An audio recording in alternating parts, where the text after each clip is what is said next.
Well, hello everyone, and welcome to the latest edition in the Echo Research podcast series.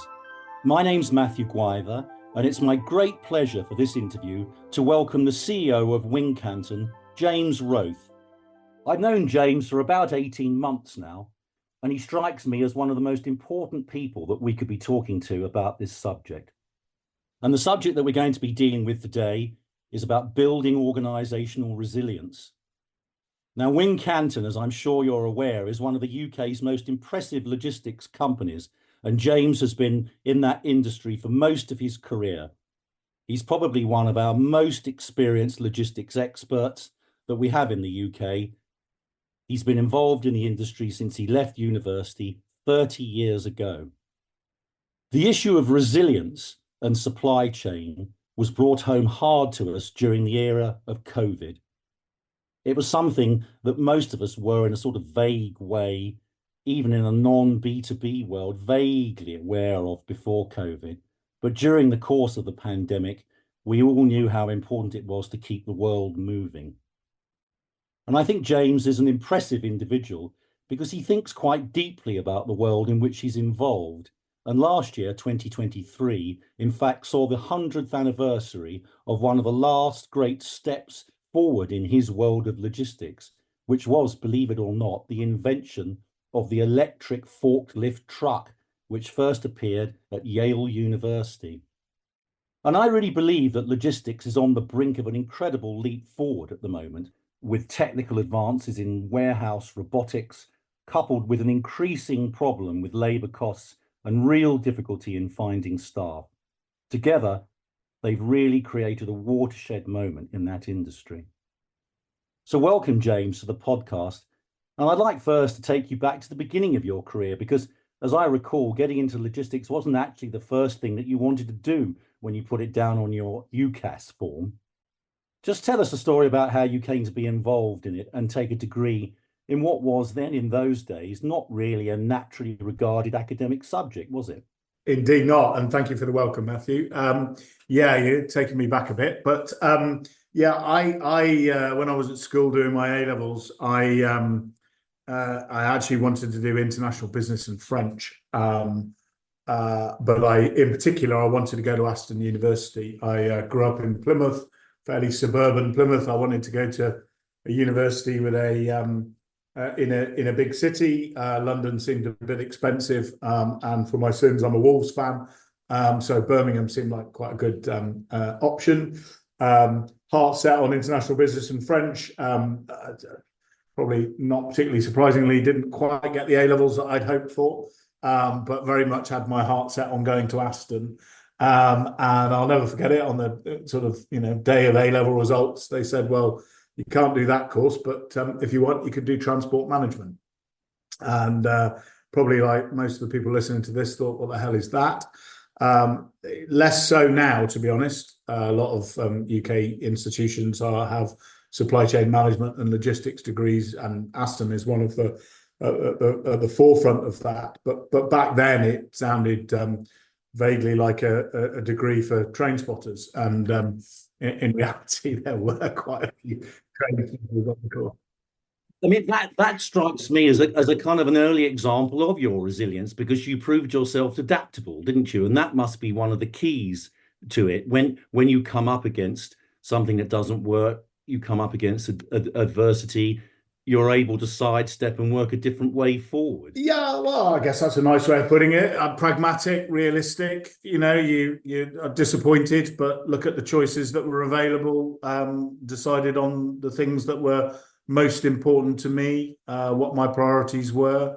Did a bit of research, found out that it was still very much a business degree in an interesting field, in a field that was possibly short of talent and short of future leadership talent, and thought it was a good option. And the reality is, it did turn out to be. I mean, I'm presenting that you're going back to the 18-year-old me, Matthew. So it wasn't quite as rational a thought process as that back then. But certainly, I knew what was important to me, and I saw the opportunity. Now, one of the other things I know about you is you were incredibly good at sport, weren't you? You were an all-rounder at cricket, and I think at football. And sport is important in instilling a sense of resilience in young people, isn't it? When you're up against it, when you're losing, keeping your head down and digging deep, using all those cliches. Do you feel that you learnt much from sport that was helpful then in your business career later? Absolutely. First thing, a correction. I wasn't incredibly good at anything. I was a jack of all trades, master of none.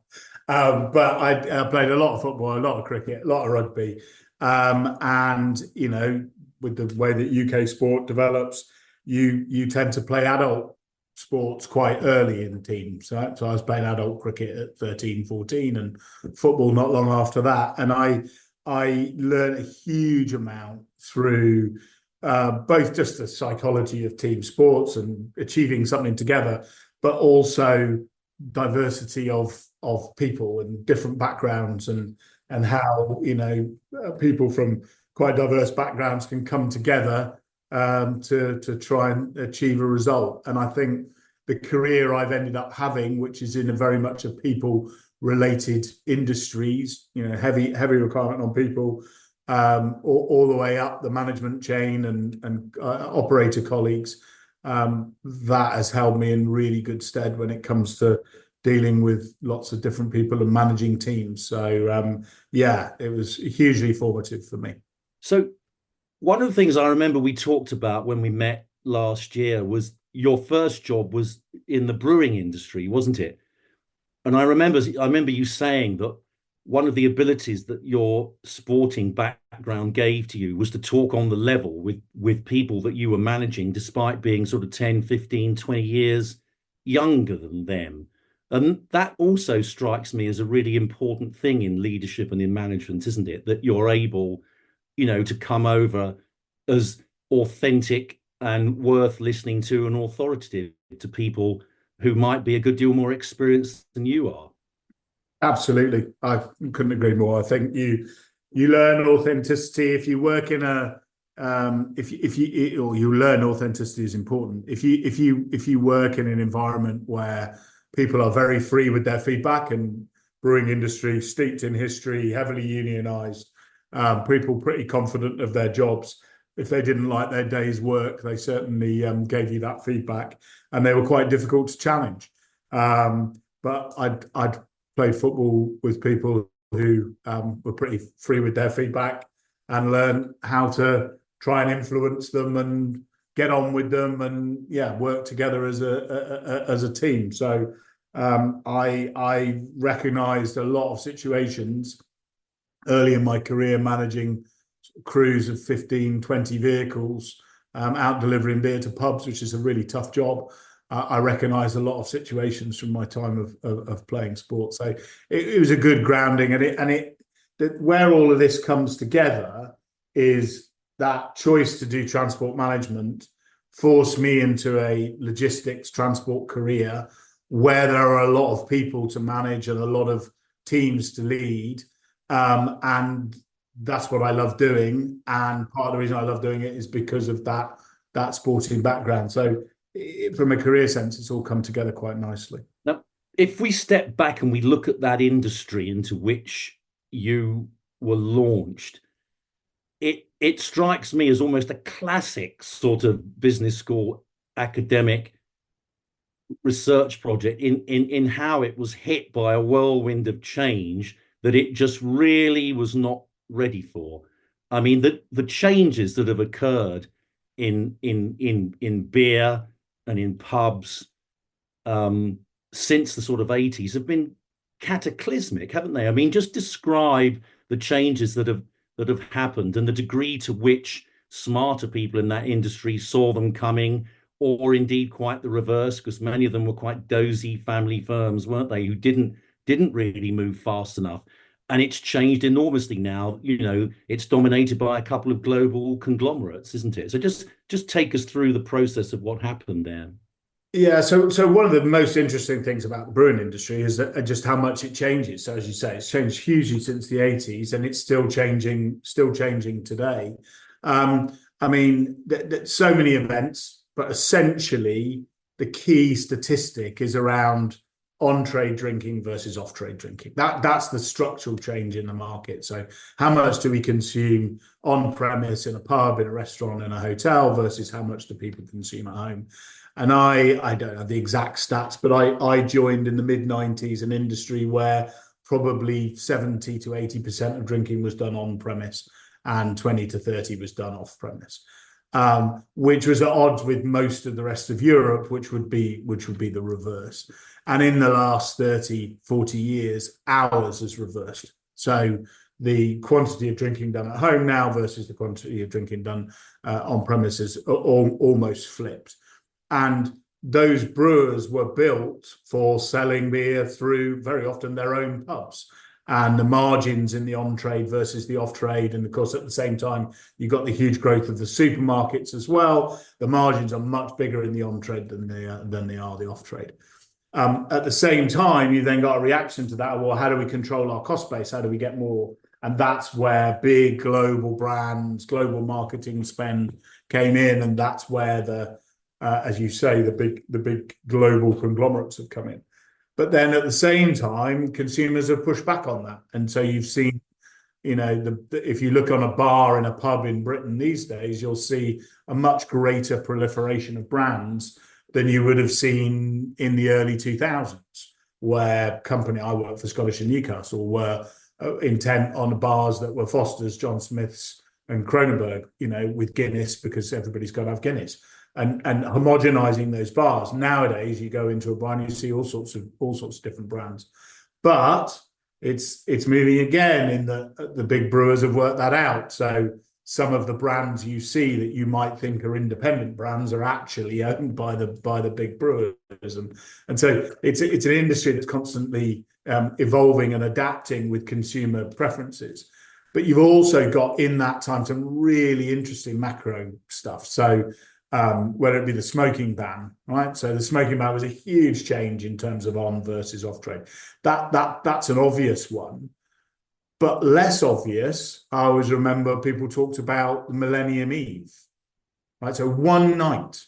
But what happened on that night was that taxis were so expensive, employing staff was so expensive, therefore events were so expensive that people had a lot of house parties.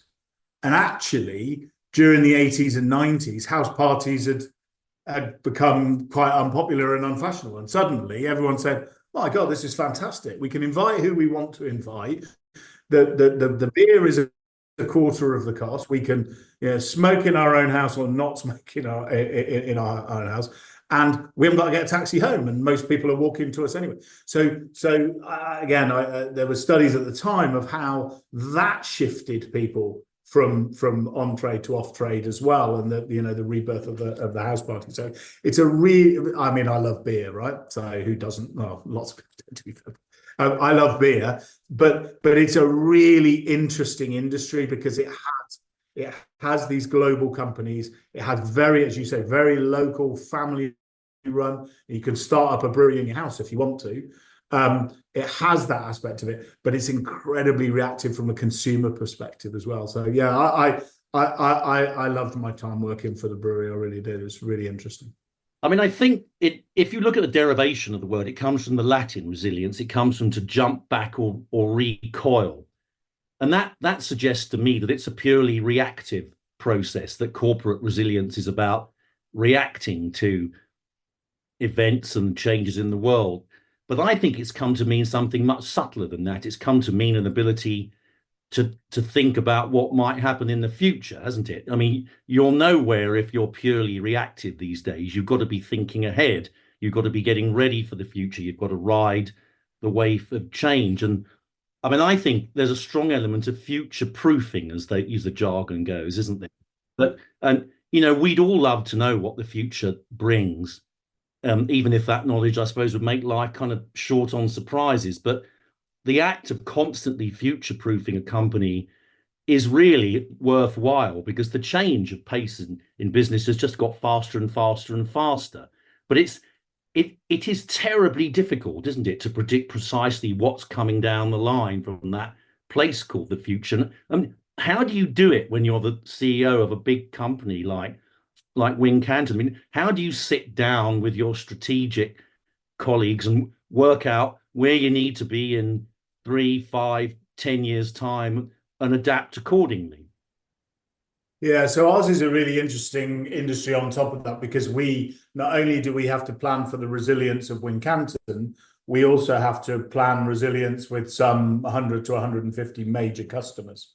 So we're part of their resilience plan as much as we need to have a resilience plan ourselves. And that's why one of the reasons why outsourced logistics is so fascinating, because you get involved in lots of different supply chains. And, you know, at a simplistic level, there are lots of things you can do to build resilience, but most of them cost a lot of money. So there's the additional angle to this is, how do you build resilience but in a cost-effective way? So I'll give you a very simple example. If you have a warehouse and you're worried that it might one day burn down, you could have a shadow warehouse. You could have another warehouse 50 miles up the road, or let's say you're worried about the power grid or whatever, so you're going to have it 200 miles up the road, so that if the whole power grid goes down in an area, I've got another one and I'm ready to go. Well, no one's going to do that, right? That's not going to be cost effective on an ongoing basis. But I need to be able to have the resilience that says, if something goes wrong, how do I cope with it? So what people will tend to do is, they won't have one national distribution center. They'll have two regional distribution, or a north and a south. And then they'll say, well, I'm not going to dual stock everything, but if I had to switch and do all of it out of one for a period of time, I could do it. But and that's kind of, so there's disaster planning, if you like. That's one side of resilience. And the other is business model side of resilience. So from a Wincanton perspective, we tend to be involved in risk management with customers. So all of those sort of debates I've just had, and they are, as you imagine, they're myriad, and that's without even talking about things like cyber security and planning. And as you know, we were supposed to do this podcast last week, and I couldn't because my Wi-Fi went down at home, right? So I didn't have much resilience in my own plan. But when you build technology into it, that creates another level. But from a Wincanton perspective, my focus for the last nearly 5 years has been very much on resilience of the business model. And that's around, look, we as an industry have traditionally provided labour to customers. Sometimes we provide trucks, sometimes we provide warehouses, sometimes we use the customers. In your introduction, you talked about the robotics, technology, those kind of leaps. They are absolutely coming to our industry. We are, for lots of well-publicized reasons, we are struggling to find all the labor that we need. Labor is therefore getting more and more expensive. Technology is getting cheaper. We're on a path to more automation within warehouses. But the challenge of businesses like Wincanton is, how do we not become disintermediated? How do we prevent technology companies just coming in and saying to big grocery customers like we have, look, Wincanton employ 1,000 people for you in that warehouse. We've got some automation. You can take that down to 500, right? And you have 500 really reliable people rather than 1,000 where 20-30% of it is quite difficult to manage with quite a lot of churn. If they do that, then what happens to Wincanton as a business? Wincanton's business, that in that example, halves, right? Because I charge for that labor, I bring in those people, I charge a management fee for managing 1,000 people. My management fee for managing 500 people will obviously be less. So I'm very passionate that third-party logistics companies who actually really understand those warehouses, know how they work, will be best placed to bring in technology to make them even better. We're the people that have got to be doing it. One, because we'll do it the best and do the best job. But secondly, because if we don't, we're on a one-way street to disintermediation and shrinking as a business model. So that part of resilience is about resilience of your strategy, resilience of your resilience almost of your very, very essence, right? and you, as you said again in your introduction, you and I have known each other for a bit now, and we like to explore different topics, but it's almost like running a cigarette business, right? I mean, resilience there is what is our future business model given that direction of travel? Or back to your example of the brewing industry, you can't do anything about the fact that people are going to drink more and more at home and not in the pub, and your margins are coming down, but you can't give up. What's your resilient strategy? But I suppose the elephant in your room is Amazon, isn't it? Would you have said that Amazon's business model is fundamentally resilient and stable, or is it doing something that is fun, this fundamentally sort of unstable and aimed at blowing all competitors out of the water so they become the only game in the land in future? Well, I can't speak for whether that's their strategy, right? There is nothing unstable about Amazon, right? So from a supply chain perspective, they have invested more into supply chains than anybody ever has. So the brilliance of Amazon is that they have taken a really long-term view of supply chains. So when it comes to investing in things like automation in warehouses, they've been in the vanguard of it. And there are other retailers, don't get me wrong, there are other retailers in this country who have spent a lot on automation and have fantastic supply chain. It's just that Amazon have done it globally. The challenge is that there isn't an immediate payback to those kind of things, right? And particularly if you're Amazon and you're constantly pushing the service levels that you and the lead times that you give to consumers, pushing the boundaries, cost does go out of whack with pricing. I couldn't speak for what their sort of longer term strategy is for that, but the more volume you put through a well invested network, the lower the unit cost, and that's their right.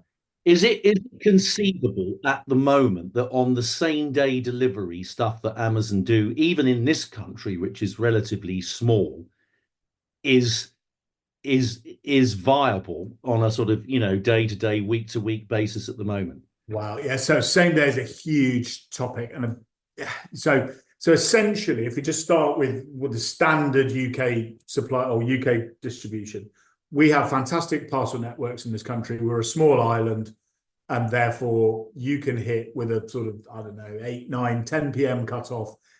If you're based somewhere in the Midlands and you can get into a UK parcel network, you can hit 95% of the country next day, no problem. Same day completely changes the game because those parcel networks work overnight. They work on a bus route schedule, the trunking network, the hub and spoke. They're really be a bit of a logistics spotter, but they're beautiful. They're work of art, really, in terms of how they work. As soon as you do same day, you've now got to have stock much more local. You can't run out of a national distribution centre in Birmingham and expect to hit people same day. You have to be sending it out on vans, and you imagine the cost of sending it to Plymouth on a same day courier. It doesn't work. So now you have to move into local fulfillment centres, and that increases cost, and it puts you in the middle of city centres, so it costs even more. My pushback on consumers is, do you really need it same day? That's my first, because from a supply chain, because it's not just about cost, it's not about pound note costs, it's also about environmental cost, right? Do we really need supply chains that work same day?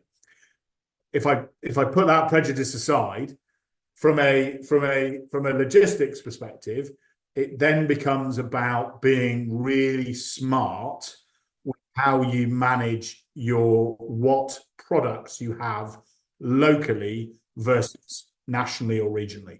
So one of the supply chains I love the most, and they are a customer of ours, is Argos, right? If you order something from Argos, generally there's sort of 3 service levels. They will say, you can pick it up now from your local store, which is often in a Sainsbury's. They'll say you can pick it up after 4 o'clock from your local place, or they'll deliver it to you, or you'll get it next day. And what that says to you is, so the stuff that you can pick up now, that means there's across all of their stores, they've got that product. So they know which products really are ordered the most and they can afford to keep them locally. 4 o'clocks are held in a number of local fulfillment centres that they can then same day, they can get it into those stores so that you can pick it up, and they're running their own, bus route schedule around that. And the next day are held in the distribution centre. So if you set that kind of supply chain, and they're not alone, there'll be other retailers with that supply chain. It then just becomes about data. It then just becomes about, am I really on top of where I need to put items in each of those three buckets? But again, of course, built-in resilience, because ultimately it's all in the regional or national distribution centre. So even at the worst, Matthew needs his special charger for his phone.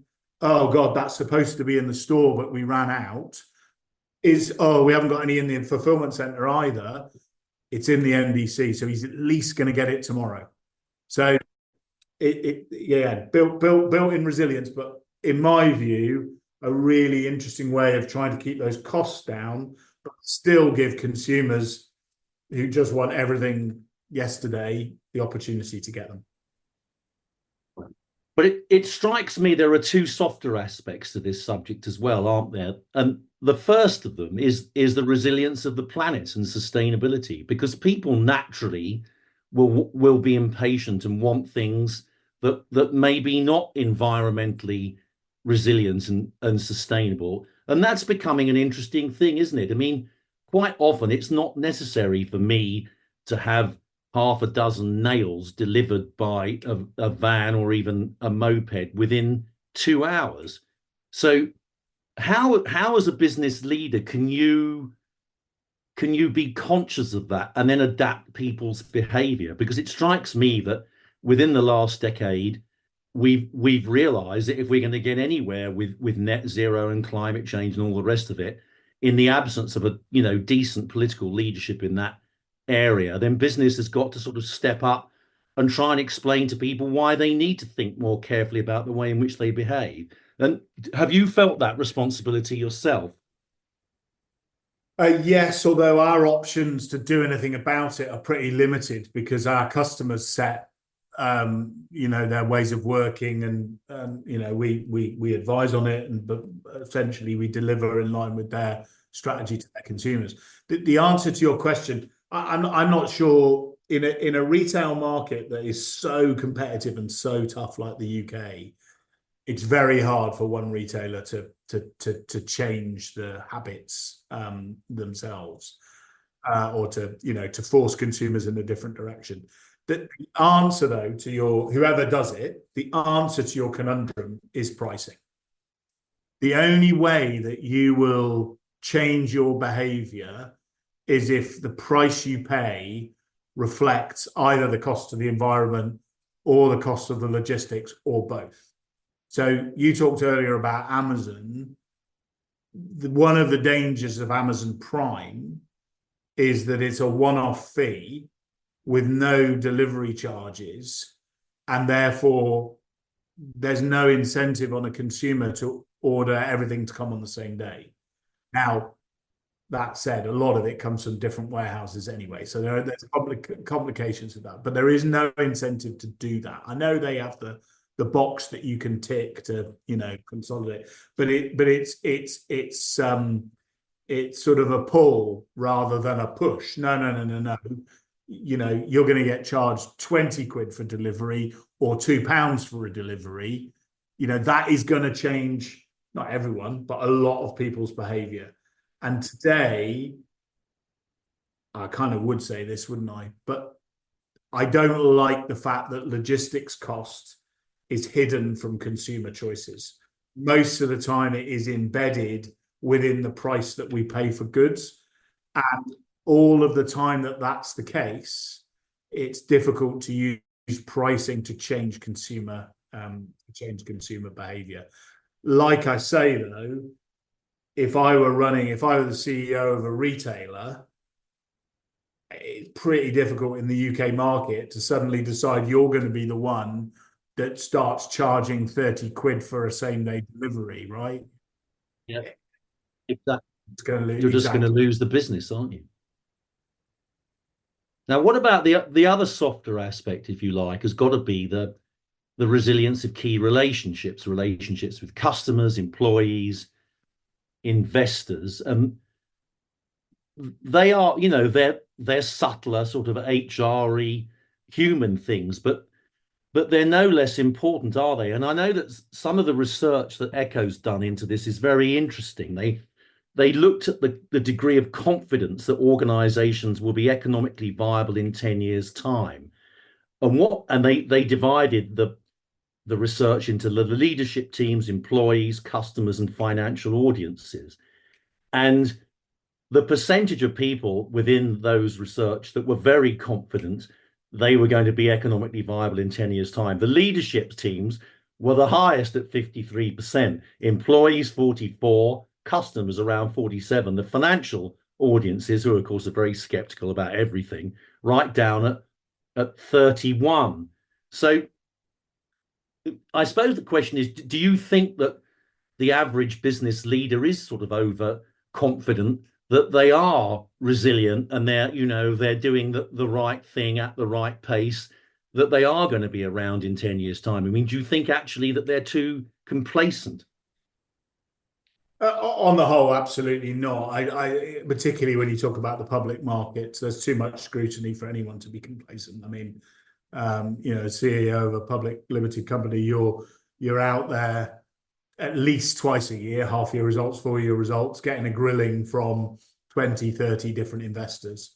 So you're not going to get away with turning up and being complacent in that regard. But I subscribe. So I worked in the US for a while in running an airline catering business, and got the opportunity to engage quite a lot with the US airlines. And one of them, American Airlines, was run in those days by a guy called Doug Parker. And I went to one of their leadership conferences, and one of the things he said has always resonated with me, which was, I've got to look after colleagues, customers, and investors. And he said, as leaders of the business, I only want you to focus on one of those groups, and that's the colleagues. Because if you look after the colleagues will look after the customers, and the returns will come for the investors. And I think it's not necessarily true of all businesses, but very people-heavy businesses like Wincanton can have up to sort of 20,000 people. That maxim, that flow really, really works. So you've got to engage your people. I talk a lot about technology and robotics, and I don't shirk from the fact that replaces people. But what I talk about is it creates more rewarding, more engaging jobs that feel more skilled to the people that stay. So we've seen, despite COVID, despite the consumer spending crisis, despite talking a lot about technology, we've seen in the last few years that our engagement scores, and we measure it through a survey every year, have increased. And that customers see that, and customers feel that. And our customers are incredibly embedded in our business because we work in their operations. So they know if your culture isn't good. They can feel that. So you drive a good culture, you keep customers happy, you win more customers, you keep your investors happy. And I've been in a relatively limited industries during my career, but I think that maxim holds for any business that relies on a lot of people to deliver. Yeah. I mean, I suppose the thing that sort of sits above all of this is the arrival of AI, isn't it? Which we know now is going to play a huge part in all our futures. And it's interesting, isn't it, that those kind of smart Alex in the professions are, traditionally always thought that they were invulnerable to disruption and change, didn't they? And in a funny sort of way, in many ways, that the lawyers and doctors and accountants now look the least resilient and their patch is up for grabs, isn't it? Do you feel that I mean, it's interesting, isn't it, that you chose to go into commerce? You're on the sharp end of business rather than in one of the traditional professions. Is there a part of you that feels where they kind of had it coming to them? They had it easy for far too long, and now things are genuinely going to get quite tricky for those kind of people who, you know, routinely charge 7, 8, 900 quid an hour for their time. That's a provocative question. So the answer is no, I don't think they've had it coming, but I do agree with your overall point, which is AI is a game changer. I think the reality though is that humans have to harness AI. And when I say that, what I mean is we have to be process focused going forward. Right, you can't just create teams of people and turn up, get the job done. If you're gonna harness AI, you've got to be very clear about how your processes work, whether that's the services industry, a logistics business, manufacturing, or whatever, a retailer, and then say, where can AI help me? Where can AI make a difference to the processes that we do? And I believe that, so I'll give you an example. In retail, particularly in grocery, Christmas is always a planning challenge, right? And depending on what day of the week Christmas falls on, affects people's shopping habits, right? People might shop 2 days before Christmas, 3 days before Christmas, or Christmas Eve. And of course, you've got ambient, chilled, and frozen product, and they might do all those together, or they might do them separately, or they might build up over a few weeks. So there's a huge amount of behavioral stuff. But if you're running a supply chain with products that maybe only have a couple of days shelf life on them, it's really important that they don't get there too early, so they go off, or get there too late, and you've lost the sale because people have gone to different places. But the data of the last, 20 years plus of people's habits, whenever Christmas falls, all exists.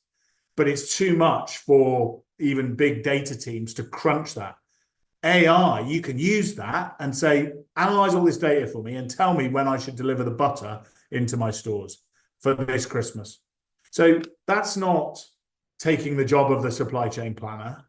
You've still got to make that, you've still got to then organize to move that product physically, but it's bringing a new dimension to the data analysis that means that you can get the right amount of butter, so you don't end up with December the 26th, 7th with way too much of the stuff that is going to go off, but equally you don't sell out on the 23rd of December when it's too late to get any more into the store. So just one example, and again, apologies, I've gone straight to a supply chain example, but whether Tony Blair was on Today program this morning talking about AI, talking about Department of Work and Pensions and some work that his institute have done. Same thing, you've got to understand the process, you've got to engineer processes and then bring AI to make a difference to those processes. You can't just turn up and go, oh, let's chuck AI in there and see what it makes of it. Right? We'll lose control. We have to have more of a continuous improvement engineering mindset in everything that we do. Now, listen, we're coming to the end of our time now. We can't talk about resilience without talking about Churchill, really, can we? He was the epitome of, true grit, dogged resistance. We shall defend our island, whatever the costs may be. We shall fight on the beaches, on the landing grounds, etc., etc. And he came up with the superb expression, keep buggering on. It was interesting, apparently, his pool of female typists in Westminster used to hear him say that, but actually typed keep plodding on because they thought the buggering was uncouth. But I wanted to ask you two things about that sort of, that Brit sort of, resistance, true grit. The first thing is that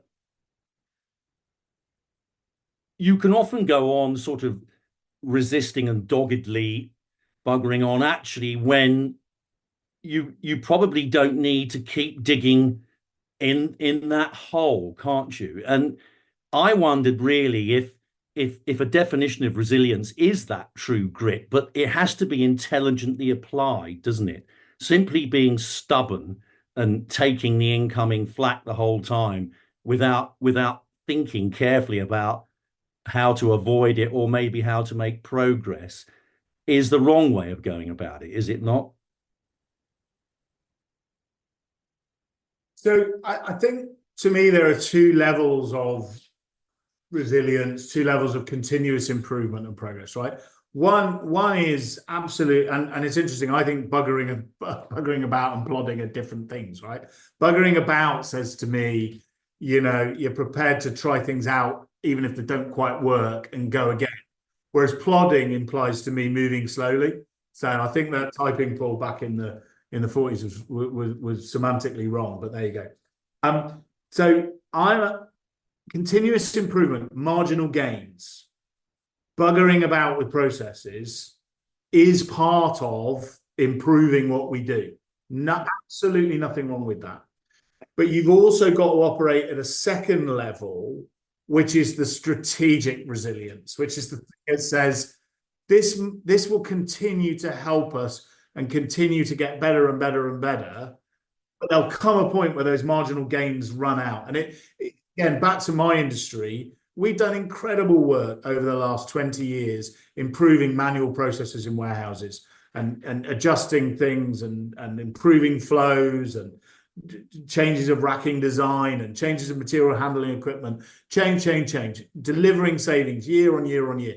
But it's the law of diminishing returns. There comes a point where you say, in order to make a step change, I need to bring in robotics. I'm afraid on that activity, I need to take the piss.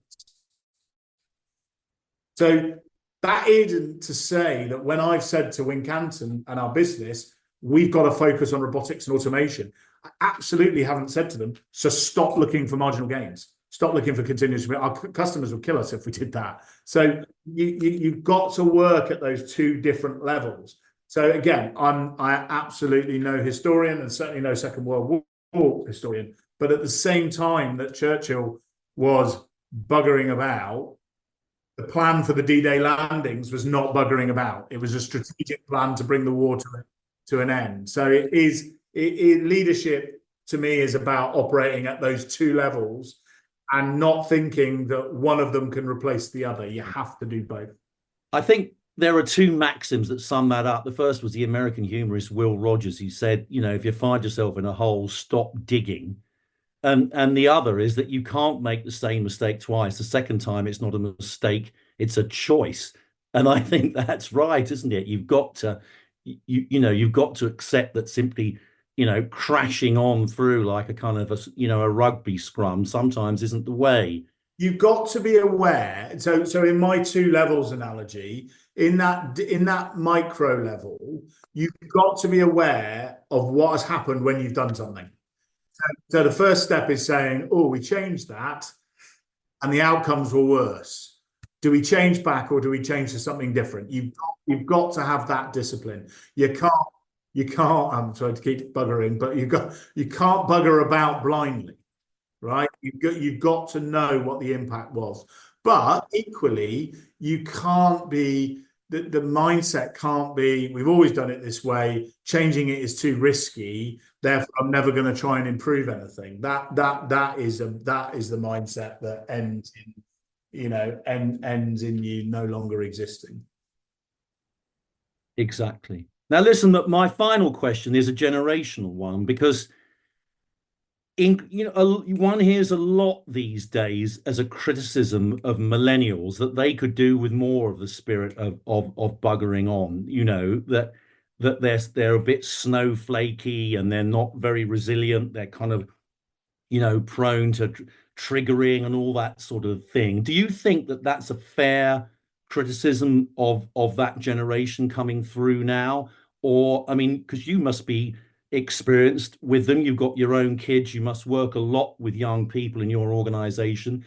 Do you think that is in any way fair, that they are sort of snowflakey, work shy, oversensitive and lacking in resilience? Or is that a very unfair way of maybe, evaluating a generation that is more thoughtful than the previous generations? I think it's completely unfair. I think 'twas ever thus. I think our generation had some people who were very passionate about working hard and getting on in a career, and some people who were not so bothered about that. And I think that's always been the case. What I would say is we have an opportunity to empower that generation to do really interesting stuff in a way that perhaps when we came into the world of commerce and the world of work, that processes were fairly fixed and there wasn't the technology to really make a difference. Now it kind of doesn't matter what industry you talk about, or even the public sector. The tools, the power of what is available to make jobs more fulfilling, more enjoyable for people to make a difference, the opportunity is much greater. So I see it as my responsibility, and I think my generation of leaders' responsibility is to create safe, because we're talking about resilience here, right? We don't want to just blow everything up, but to create safe areas where that new generation can find really fulfilling work, making a massive difference, harnessing the kind of technology that's available. I think and maybe this frontier will last for decades. But when I look at the technology that's available now versus the technology that was available when I started my career, I mean, email was the big game changer when I started. What's available now is just incredible. So our responsibility is to them to make it interesting. But I don't think their hopes and dreams and aspirations are any different than yours or mine were. And I think if they get good, interesting work, they're as willing to put in the effort as we were. And I absolutely agree with you. And I think that the important thing to remember is that a lot of them feel very disappointed with our generation as well, don't they? And they kind of feel that they're going to be able to take on the reins and with luck do something about it. Well, look, James, thank you for your time this afternoon. I've really enjoyed our chats, as we always do. And I think it is true. I mean, McKinsey said that resilience is the essential condition. And, for once they've hit the nail on the head there, and we'll probably charge 500 grand for that sentiment. But I think they're right. You're either quick and adaptable and resilient, or you're dead. And dead is no way of being in business, isn't it? Dead is dead. That's the end. These days, that actual process of survival is probably more critical than it's ever been. If you don't pass muster these days, you're not going to last very long, James, are you? You're not, but also, like I've just said about the younger generation, the opportunities are much bigger as well, the multipliers. So yes, in the game of snakes and ladders, right, the snakes are much bigger, but the ladders are much longer, right? There's more opportunity to really change things quickly, harnessing the technology and bringing new people with you. Yeah. Well, look, thank you, James. And thanks to everyone for listening. And we'll be back at the end of the summer, in the early autumn, with the next episode in this Echo podcast series. So, James, thank you very much again. Thanks, Matthew.